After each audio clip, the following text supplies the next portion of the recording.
Well, it was definitely a crazy night last night. Some people called the primary, presidential preference primary here a pivotal race. Other people called it Separation Tuesday. We refer to it as Goodbye Rubio Tuesday, I think. But our next guest is somebody who has been there, done that, and got the T-shirt with 30 years of top-level government political experience, created and heads the Washington, D.C.-based company that bears his name, and generates a lot of news coverage and develops economic and print media for issue, political, and private sector clients. I'm talking about our good friend, Bob Weiner. Bob, good morning. Hi, Dave. It's very great to be with you. And the one thing I always like to remind our listeners on your show is my favorite position of all that I've had is when I was chief of staff for the great Claude Pepper, right. His House Aging Committee, and worked so closely with him for years and years. Here in Florida. And let me ask you first off, anything that surprised you last night about the results? Well, I think the Washington Post headline got this story. Trump's big night comes with an asterisk the size of Ohio, and then their counter headline is former Secretary of State answers critics of her performance in Michigan.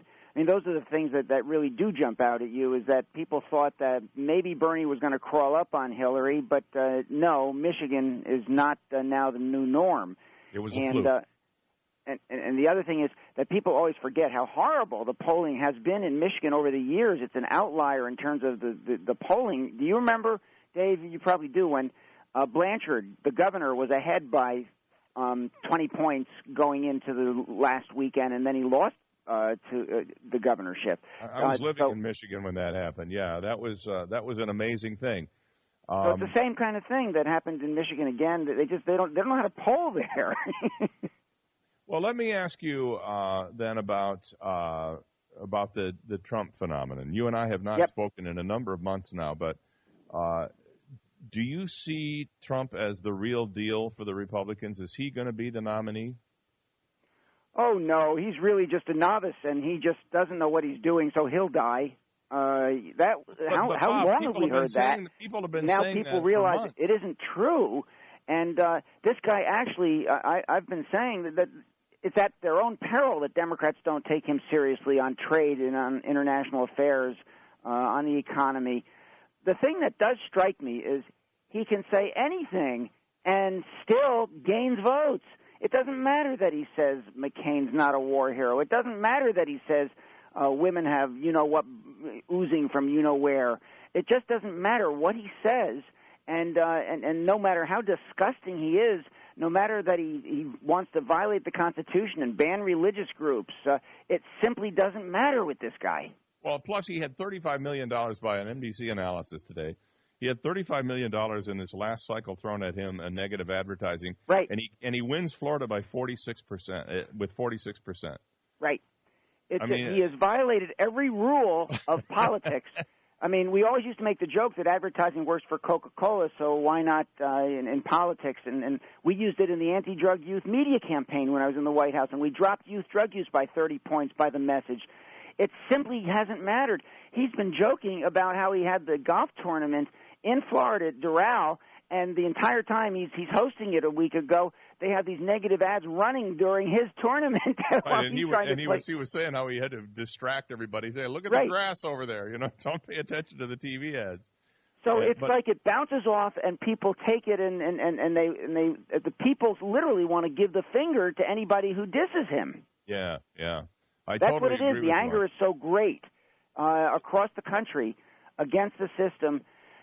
When he says America's losing, and he talks about the Iran deal, and he talks about TPP, and he talks about what happened with NAFTA, and he talks about negotiating bad deals, and this is the guy who wrote The Art of the Deal, which is one of the all-time bestsellers, and really was good at it. You remember how he controlled, even in the campaign, the time of the debates and stand-up and opening and closing statements, and the networks had to agree with him on his preconditions for the debates because he so dominates the ratings.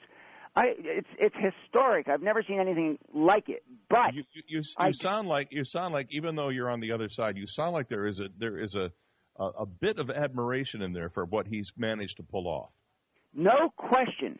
But I absolutely think that because of how he has dissed ethnic groups and entire swaths of people, you can't do what he did to Hispanics and say that they're all rapists and not back off from it and all that kind of thing. You can't do that and get their votes. Now, Romney, with self-deportation, only got 20% of the Hispanics. So Trump is probably getting 10% at most of Hispanics because of that. Now, what about the thinning of the Republican herd now? We're down to three guys, really two.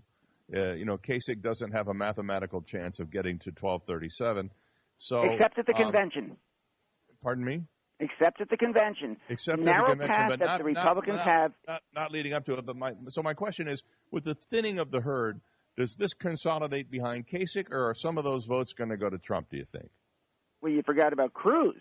Well, I don't mean Kasich. I mean Cruz. Yeah, they both have paths. I don't think the Republicans want Cruz any more than they wanted the other people they didn't have, and any more than they want Trump, because they know that Cruz is such a despicable character who did nothing but shutdowns and didn't have one friend in the Senate. I mean, he finally got one vote, the guy from Utah, Mike Lee.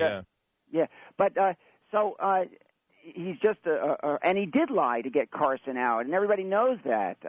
The guy is really an awful person. So when they're stuck with nothing, they could consolidate around somebody like Kasich. But here's what I think is going to happen. Trump might be just short of the votes because Republicans are a lot of proportional votes. So they might be just short of enough votes for Trump at the convention. If Trump and Kasich work it out and he gets Kasich's delegates and they go to a Trump-Kasich ticket, that could be the consolidation that knocks it out and lets Trump get it, even at the convention if he's just short of the delegates, but he's got the big plurality going in. There's something to that because Kasich did very well with Democrats last night. A lot of people aren't focused on that, but he got a lot of crossover votes. And with the number of electoral votes that Ohio could deliver as a VP candidate, he would be an excellent choice. I've only got a minute left, but I wanted to touch on Hillary and Bernie. Can we stick a fork in Bernie? Yes. We can. Done with our minute? There is no there for Bernie, except that his message has been co-opted and adopted, and some of Trump's language too by Hillary. Yeah. Hillary's talking top 1% in Wall Street and business, going after big business. And she's going now on international trade and trade deals, and she came out against TPP. So Hillary is taking some of both languages. I think it's very smart of her to adopt the language of good ideas from both sides and try to become the consolidation candidate. And I think that's why Hillary has the path to the general election. All right, Bob. Thank you so much up in D.C. this morning. You know what's going on more than I do, that's for sure, and I always appreciate your input and your time. Thanks again. Dave, you're the best. Thank you. All right, Bob Weiner there on the Dave Elliott Show. We're at 7:59. We're going to take a little break for news at the top of the hour and be back with more at Shula's Steakhouse.